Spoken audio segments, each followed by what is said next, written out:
Төсөвлөх үе шатууд. Ирэх жилийн нийт орлогыг таамаглах. Цайны мөнгө 7 хоногт нийт 25 мянган төгрөг. Жилийн цайны мөнгө 1 сая 300 мянган төгрөг болно.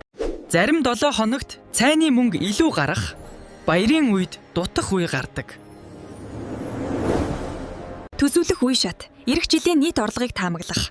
Цайны мөнгө 7 хоногт 25 мянган төгрөг. Жилийн цайны мөнгө 1 сая 300 мянган төгрөг болно. Ирэх жилд анхаарах санхүүгийн зорилтыг тодорхойлох. Ирэх жил англи хэлний сургалт цух 3 сарын төлбөр 750 мянган төгрөг. Хөгмийн дугуйланд дэлсэх 3 сарын төлбөр 500 мянган төгрөг. Шаардлагатай зарлуудыг тооцоолох. Хичээлийн шинэ жилийн бэлтгэл 500 мянган төгрөг. Хэлний сургалт дугуйлангийн төлбөрүүд 1 сая 200 мянган төгрөг. 7 хоног бүрийн цайны зардал 1 сая 300 мянган төгрөг. Зээлийн эргэн төлөлтүүдийг тооцоолох. Найз нөхд болон хүмүүсээс зээлсэн мөнгөө тооцоолох. Зарцуултын төлөвлөгөө гаргах. 7 хоног бүрийн цайны мөнгийг хугацаагүй хадгаламжид байршуулж өдөр бүрийн хэрэгцээг харилцах данснаас зарлагдах.